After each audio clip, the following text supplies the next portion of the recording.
Hey y'all, I'm back with part 1 of my June 2026 reading wrap up, so stay tuned. Welcome back to Books with Kimberly. Don't forget to like, comment, share my channel, and subscribe. Y'all, I'm back with part 1 of my June 2026 reading wrap up. Now, technically, I only have 3 more days in the month, and I think I can read, maybe 3 more books. I have some audio books that I could probably listen to on 2.0, 2.5, maybe even 3-point speed. We're going to set that as my goal, that I come back in part 2 and have 3 more books to talk to y'all about. So let's talk about the 3 books that I have finished so far in the month of June. The first one is an audiobook that I was so excited to read, and that is The Misconnection by Tia Williams. Y'all, I love me some Tia Williams. I can't stand those posts I see where people are like, what's a book that you think is overrated? And I always know what the first 2 books are going to be in their comments. Like, literally, it is going to be Kennedy Ryan, and they're going to either say one of her books, all of her books, and then the second book you're going to see is 7 Days in June by Tia Williams. 7 Days in June is one of my favorite books. I've been saying I need to reread it because I just need to make sure I'm not crazy for having that as one of my favorite romances ever. I got the audiobook for The Misconnection, and I enjoyed listening to this book so much. My first critique was that I did wish that it was in first person, and usually I get used to listening to a third person book, but the whole time I just kept wishing it was in first person because I really wanted to be in the main character's heads. We get introduced to Sasha Cruz, who is getting her life back together. She has gotten a job fresh off of having a hiatus, just needing time to get her mental together. She's on a flight going to Paris, I believe. While she is at the airport, she gets her nails done, and she also gets a palm reading. And the palm reader tells her that a big love is about to happen. And so her eyes are open as to, like, could this be true?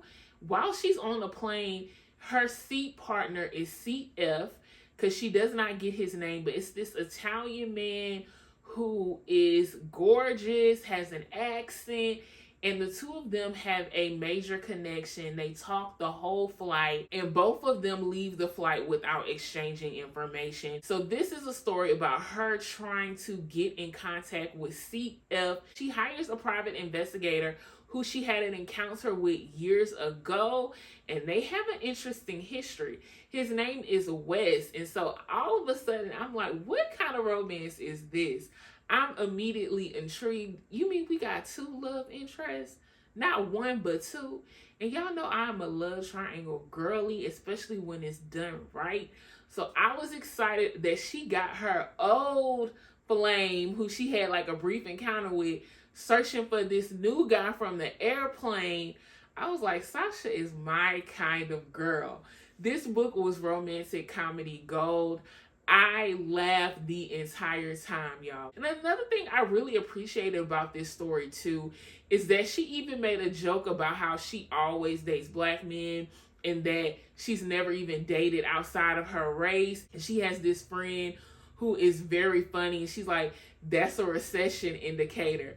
And so it was just so many cute little jokes, and I also love that that was a topic. Interracial dating is very normal, but I also like when they speak about the realities of being in an interracial relationship. They speak about, have they had a history of dating outside their race? Like, these are sometimes questions I have when I'm reading interracial romance books of like, have you dated black women before? Like, have you dated outside of the black race before? And so I love that that was brought up in such a funny way. And I mean, this story just kept me laughing the entire time. My only thing is I would have just loved a little bit more romance and a little bit more of those romantic feels. And I wonder if the book was in first person and I just could get into those characters' heads some more, if that is what would have really brought those romantic feels. Because I kept waiting for those butterflies and I didn't really get them, but I did enjoy this book a lot. I'm giving it 4 stars. I think this is a book that I actually would re-listen to because it was just that humorous and so cute. So cute. So I do recommend that you read this book. The other two books that I have read are Cappadonna 2.5 and Cappadonna 3. And I am currently reading Cappadonna 3.5. So apparently there was some publishing issues when it came to Jahquel J, who is the author of the Delgado series. And she had to split her last two books, which would have been her second and third book. She had to split them in half, and so that's why you have these 0.5s. And so there's like 4 stories, and they're all like 180 pages each. I am enjoying this series a lot. We have Cappadonna, who is the twin of Capone. And when I tell y'all, these two brothers melt my heart. The whole family melts my heart. The way they love each other so hard. They just sacrifice so much for the family. That is my favorite part. Seeing them be fathers, husbands, uncles, friends, their whole community of people. And this is urban romance, but I feel like they really bring out family love, and the romance is really good too. I wasn't the biggest fan of Capone, which was season 1 of the Delgado series, but Cappadonna has stolen my heart. He's funny, crazy, like the perfect combination. And I've really been enjoying these series. So I give Cappadonna 2.5 and Cappadonna 3. I give both books 4 stars. What's keeping me from giving these books 5 stars is because a lot is being dragged out. I do enjoy these series, and I understand why people have hyped them up. And if you ask for a book recommendation, the first thing you're going to see is Jahquel J, the Delgado series. I understand what the hype is about, but I am a fan of short series. So I think a lot of these books could have been condensed into 2 books. The fact that 3 books were split into 6, it has been a little bit overwhelming for me as a girl who wants short series. And I do feel like there's a lot that has been dragging, and also there are some repetitive scenes and plot points in Capone series and in Cappadonna series.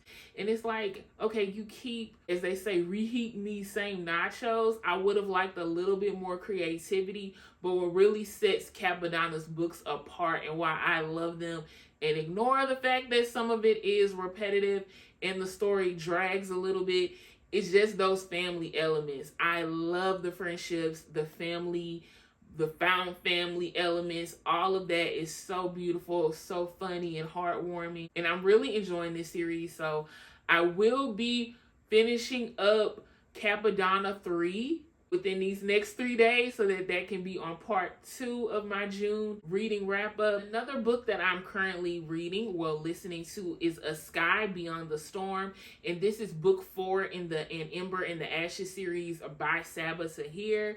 So I think I'm getting a little fatigued with this series. So I started listening to it as soon as I was done with book 3, but I just needed a break. And so I listened to a couple hours of it. I was trying to speed it up, but it is one of those books that you cannot speed up. Some characters you can kind of speed it up to 2.5, and some you got to go back down to 2.